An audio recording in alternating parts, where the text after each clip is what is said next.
Olá pessoal, agora numa segunda parte sobre a sociologia para o Enem, eu gostaria de citar para vocês um autor e tentar esclarecer alguns pontos mais importantes, que é o Max Weber, muito conhecido, já presente em algumas questões no Enem, e também um autor que, além do Enem, tem aparecido cada vez mais nos vestibulares.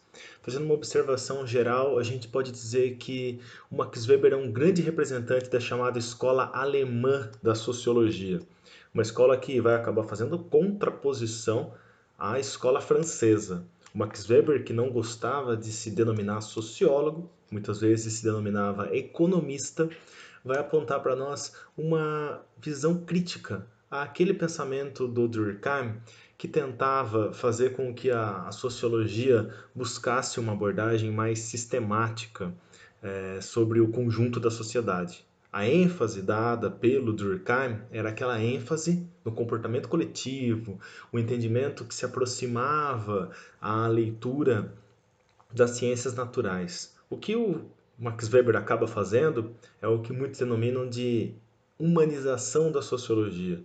O Max Weber ele é representante da chamada escola compreensiva. Então, um método compreensivo, um método que tem uma característica mais de interpretação com relação ao comportamento dos indivíduos.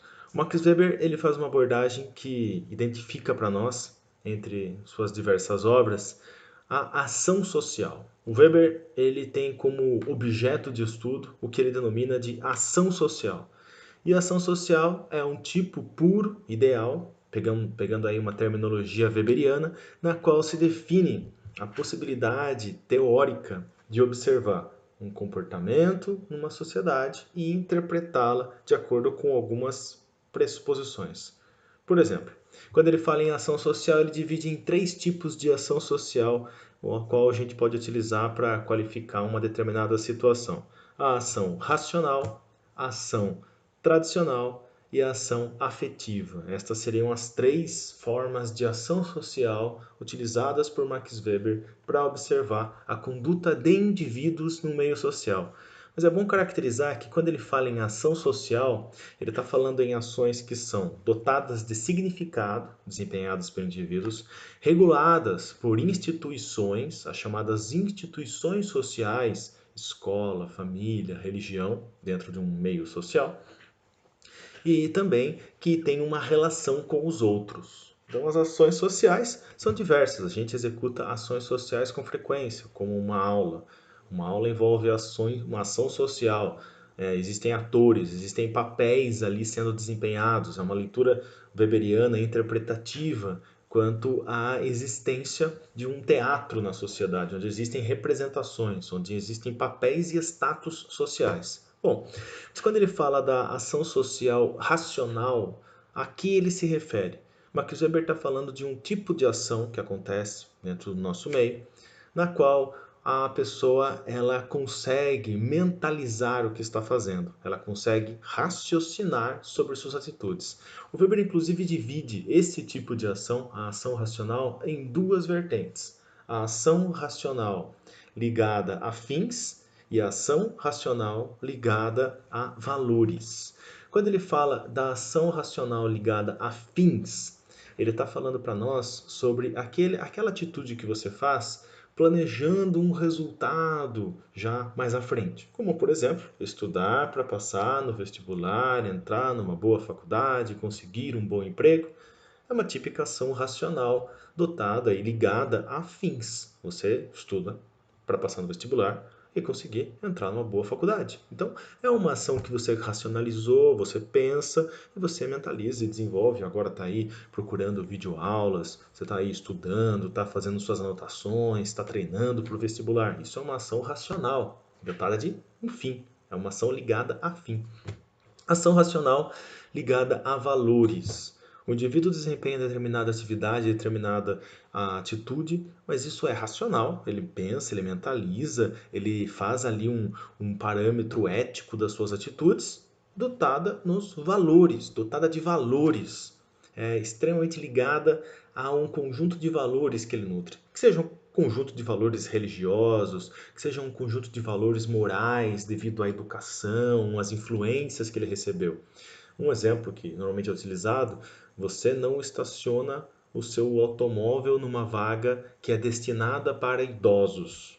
Por que você não faz isso? Porque você tem valores, acredita nos princípios democráticos, acredita no exercício da lei no conjunto social. E você não o faz. Por quê? Você tem valores. Você consegue racionalizar esses valores e faz uma ação ou não por causa deles.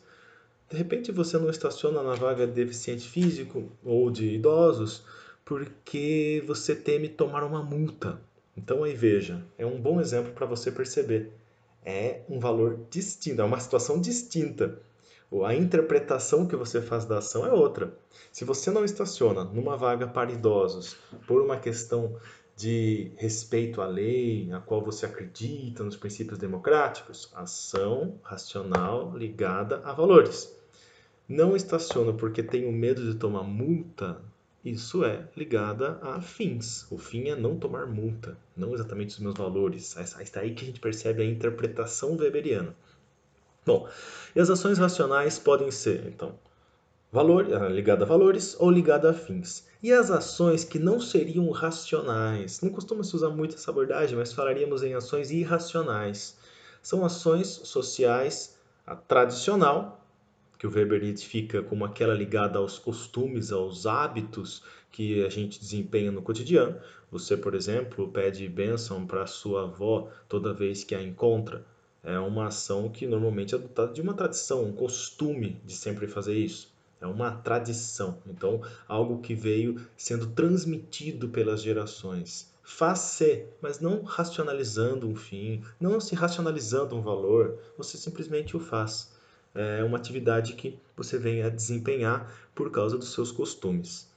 A ação social afetiva é aquela percepção, aquela grande percepção que o Weber tem sobre o comportamento social. O Weber, ele consegue notar que no meio social as pessoas não agem simplesmente por uma coercitividade tradicional, as pessoas não agem simplesmente porque elas planejam um fim ou porque elas mentalizam valores. As pessoas também agem dentro do conjunto social levadas às emoções, levadas pelas emoções, o sentimento, ao desejo, o afeto. Então ele vai falar, existem ações sociais que são afetivas. Aquela declaração apaixonada, aquela raiva, aquele ciúmes descontrolado, são ações sociais afetivas na leitura weberiana. Então ele vai identificar para a gente, aí o que a gente pode perceber, 4 formas de ações sociais. Racionais, a gente fala em racionais ligadas a fim, irracionais ligadas a valores, e a tradicional, e a também aí, como identificada agora, ação ligada aos sentimentos, a ação social afetiva. Bom, além desses aspectos, o Max Weber tem outras contribuições que também são importantes e que a gente pode aqui identificar para vocês.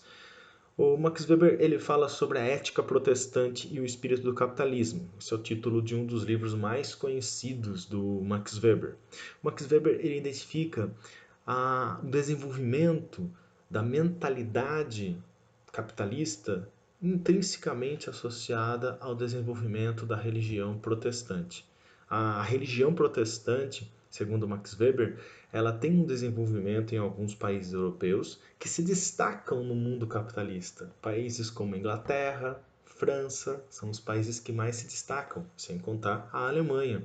Os países que se destacam no desenvolvimento do capitalismo são aqueles que têm uma mentalidade contra aquela leitura católica de mundo. O que o Weber está querendo com isso? Ele está querendo dizer que uma religião é melhor do que a outra? De forma alguma. O que o Weber está querendo é mostrar que os efeitos de um universo cultural estão diretamente ligados ao desenvolvimento da economia. E sua obra-prima, sua obra mais assim impactante do mundo acadêmico, a Economia e Sociedade, vai falar sobre esta característica. Então esta relativização do Weber também tem que ser aí interpretada para nós como algo importante. O Weber identifica que a ética protestante, quando ela fala em predestinação, então já temos um fim dado por Deus. Essa leitura da ética protestante, em algumas, como os calvinistas principalmente, fazem como característica. Já somos, então, dotados de um fim. Se vamos ser salvos ou não, Deus sabe. Sendo um ser onisciente, sendo onipotente, Deus teria a capacidade de saber se você vai ser salvo ou não. Porém, existem sinais que deixariam isso claro ou não para você.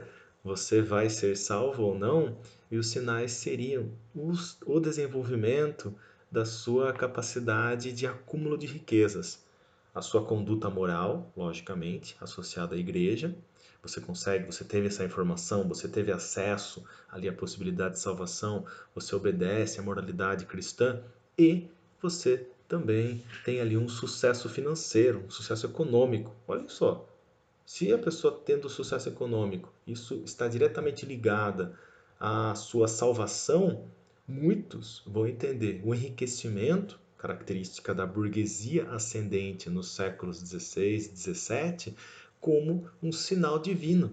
Então, uma leitura diferente daquela tradicional leitura católica, na qual fala que o indivíduo que enriquece não vai ser salvo, um problema com os bens materiais, com o acúmulo de riquezas. O Max Weber não está falando em ostentação, mas o Max Weber está falando, né, no acúmulo de riquezas como uma forma de adoração, como uma forma ali de estar associado e mais próximo à salvação divina. Então, esta leitura weberiana vai impulsionar o crescimento econômico da Inglaterra, vai impulsionar o desenvolvimento da Alemanha, segundo a interpretação do autor. Ele fazia também uma conexão aí ao que acontece no mundo oriental, que era um lugar riquíssimo, mas que não tem o desenvolvimento econômico que a gente vai observar na Europa. Então, para Weber, o desenvolvimento dos ingleses, o desenvolvimento dos alemães estaria ligado a esta questão cultural, enquanto no mundo budista, shintoísta, taoísta, oriental, esse tipo de mentalidade não apareceu. O capitalismo nesses lugares ele não ganha um espírito, que é a ética protestante. E aí o ênfase do Weber na ética protestante.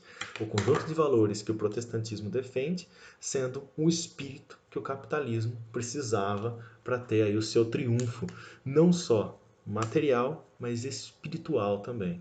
Um triunfo na consciência das pessoas sobre como nortear suas vidas. A ideia de que o enriquecimento nunca é suficiente, sempre buscar mais recursos, sempre buscar enriquecer mais, é uma típica característica do capitalismo no século XIX. E o Weber vai buscar entender as raízes disso no desenvolvimento da cultura da sociedade europeia. É uma perspectiva que o Weber está fazendo muito mais profunda da leitura quanto à economia. Então aí há uma marca importante do autor. Um outro aspecto que pode ser citado do Max Weber, que é válido também a gente aqui identificar, é quando ele fala a respeito da burocracia. O Max Weber ele tem uma leitura na qual ele interpreta que a organização burocrática racional no meio da sociedade é importante.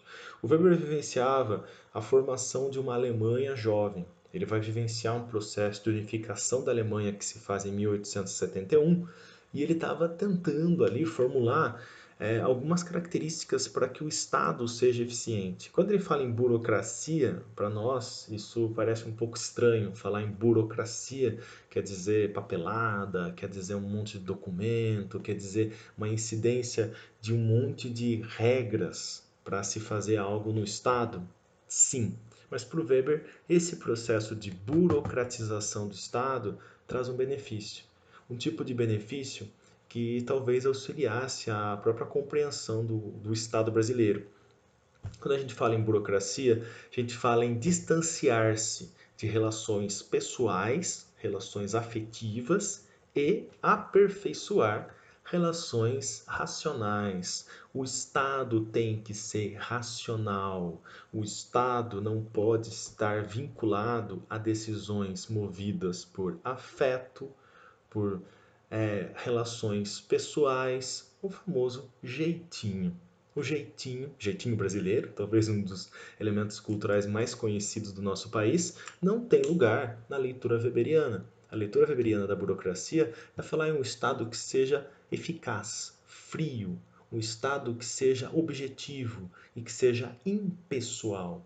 Então, a leitura da administração burocrática do Max Weber é, inclusive, inspiração para muitos debates sobre administração pública, vai falar da consolidação de um poder no Estado, na administração pública, que esteja desvinculado de relações pessoais, que tente evitar as relações movidas por afeto, que tente evitar as relações afetivas na decisão do que é público. Uma separação óbvia aí do público e privado, que a gente pode fazer aqui uma longa reflexão quando a gente pensa no desenvolvimento do Estado brasileiro. Bom, gente, acredito que esses são os principais pontos do Max Weber. Espero que possa ter ajudado.